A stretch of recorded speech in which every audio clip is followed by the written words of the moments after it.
Hey you guys, welcome back to my channel. Today we are going to talk about a topic that is coming up for me a lot lately, and that's talking about zero waste food and zero waste products.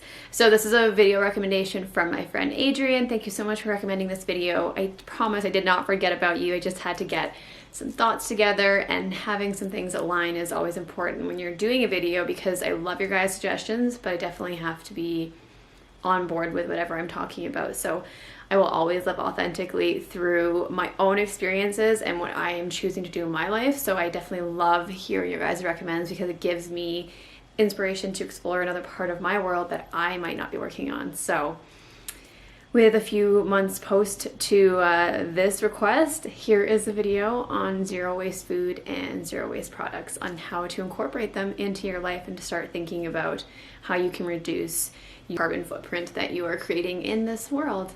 So with all of that said, you guys, be sure to like this video, subscribe down below if you want to join the Sharway crew, and of course send me any of your comments or love in the messages. I'd love to hear from you. So let's dive into today's video on part of the Revolution series for 2020. So as we dive into this video, I'll tell you guys that, so Adrian's request was, can you recommend zero waste food options and reducing single-use plastics? So this was something that came to me via request from Adrian. Thank you so much for your request. Of course, I love your guys' requests. It helps me so much. So this is something that I haven't honestly ever considered or thought about or worried about in my personal usage of buying food and being a consumer in this world. So it's something that has really started to come up for me a lot lately. And the specific thing that came up for me was switching out to an actual thermos mug instead of continuously filling up paper cups and buying paper cups from Tim Hortons and Starbucks.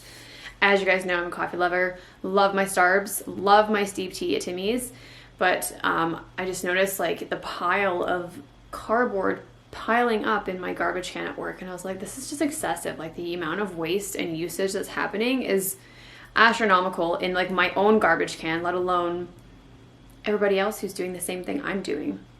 So it caused me to start to look at options on how to reduce waste and reduce the amount of cardboard and plastics and just overall stuff that we're using that we can find options for. So I made a list of things for you guys that we can talk about, some tips on things that you can change out and things that you can try in your daily life and things that you can, you know, explore with, because we don't have to change everything at once.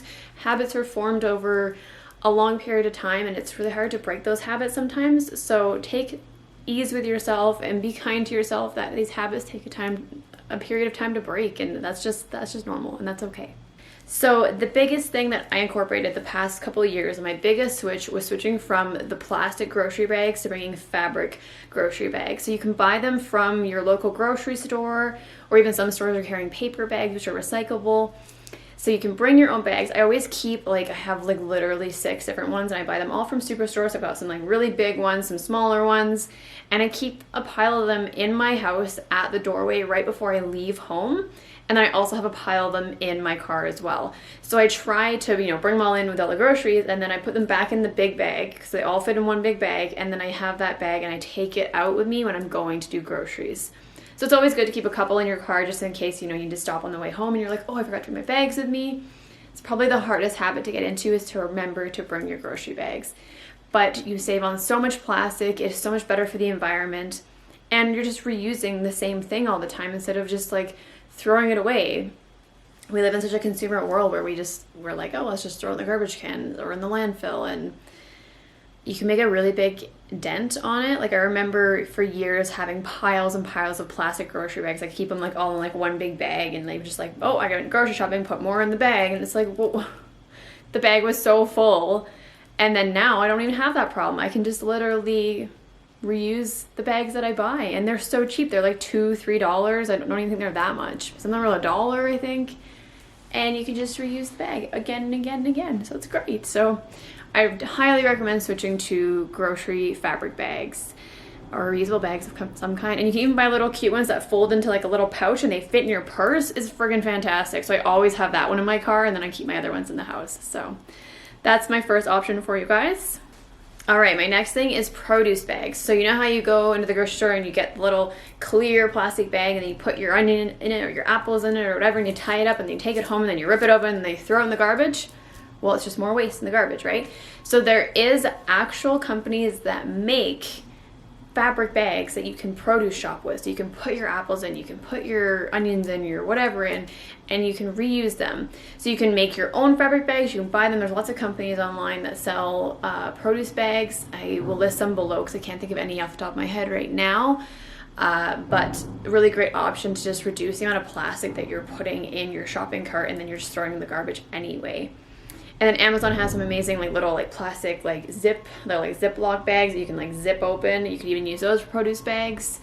So that's produce bags for you, and that will move us into our next thing on reducing plastic waste. So reducing your Ziploc bags and your freezer bags.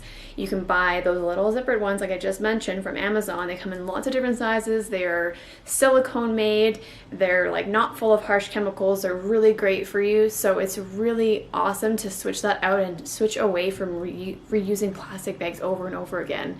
And this is something that I know I'm really bad for. I love Ziploc bags, and I'm I'll buy the 500 box and I'll just burn through one every day. And it's something that's been weighing my mind for so many months. I'm I need to buy the Amazon plastic bags because this problem's ridiculous. So I'm not saying I'm perfect. I'm just sharing ideas with you and tips for you guys on how to reduce your waste and how much you're putting into the landfill. So that's plastic bags and Ziploc bag options.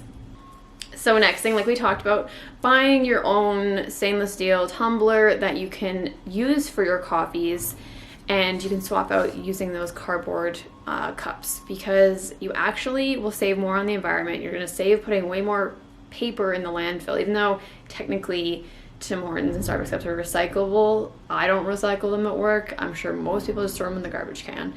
So if you can switch this out, you can actually still go through the drive-thru and you can just tell them you have your own mug. So then when you get to the window, they'll fill your mug up with the coffee or tea that you're getting. And you actually get a discount for saving the environment. I think it's 10 cents off of your order to save on the paper.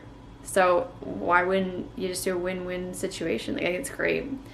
So that's my next tip. It's something that I'm actually actively doing this year, which is already a struggle day one. It's already a struggle, and I'm going to make it happen. So the next thing is eating more raw foods and eating more real food. So this is not only something that's good for the environment, but it's also good for you because you're going to be eating more raw, real food that you can put in your cute little produce bags that you don't have to buy packaged cardboard, plastic containers, or whatever you're buying in the middle of the grocery store, all of those aisles of all the delicious bad food for you. If you can opt to buy less of that kind of stuff, then you're going to cut down on your waste of cardboard, plastics, bags, etc. Because everything is packaged in a cardboard box and then in a plastic bag and then or in a wrapper or in a jar or whatever, right? And yes, some of these things are recyclable. So you can definitely recycle most of these products, but a lot of people don't. So if you can reduce the amount that you're buying and start to buy more whole foods and more raw foods, then it's a good way to pull away from those options. That moves us into our next thing also. If you want to cut down on the amount of boxes and plastics and cardboards that you're buying in the middle of the grocery store, you can option to buy bulk foods. So going to a bulk food store and putting bulk pasta into one of your produce bags, or putting bulk whatever you're buying into something. Yes, there's always a place for plastic. I understand that. Certain things you'll need to put into plastic, otherwise they get stuck in the fabrics and stuff. So there's lots of options out there, but take in mind, I'm not saying you have to stop using plastic. I'm just saying these are options of ways to think, start thinking about how you can change out the consumption that you're doing. So bulk is a great way to cut down on cost and also to save on packaging. The next thing is shopping less and being more smart about your shopping. So don't overbuy, don't overstock, don't overconsume, because we live in a consumer's world. So we always want to buy the 2-for-1 deal, or we always want to buy more to bulk up our pantries. But if you cut down on the usage, then you're putting less waste through your household and through your home. The next thing is shopping more local. So shopping at farmers markets that are local in your city is a great way to cut down on packaged foods and also a great way to eat more whole foods and more organic and raw foods. And you're also supporting the community, helping the economy with the local community support. And you're also supporting local farmers and local people who are trying to make money and run a business that's local instead of supporting those big chain places that we buy all our food from. So it's a really great way to get the freshest and best produce, especially if you start to shop seasonally. So buying seasonal fruits and vegetables and root vegetables, depending where you live, buying in season is a great way to save money as well. So you can do that at the grocery store, or you can shop at those local farmers markets and save yourself some money and get the best, most like fresh produce that you possibly can. And you can just use your grocery bags that you have and put everything in there. So it's a really great option to cut down on tons of packaged foods. And then my final tip for you guys is just starting to think about what you're buying and how much of it you're buying and how much waste you're producing. So maybe just being more mindful about your shopping and starting to think and bring more awareness to the whole process instead of just going from A to B and moving through the moments. And it's also a great time where you can ask yourself, can I make this myself, or can I do this myself, instead of consuming something that has more product waste and more plastics and cardboards and wrappers and stuff like that. So is it something that you could actually make at home that would be beneficial for your home, for your health, and for the environment? So that's my final tip for you guys on how to cut down your waste and creating a zero waste home. I hope that you guys enjoyed this video, and thank you so much for the recommendation, Adrian. I hope that this was helpful for you in your journey of zero waste food and products. So be sure to like this video, you guys. Subscribe down below if you want to join the Sharway crew. And of course, with all of that said, I will see you guys in the next video. Bye guys.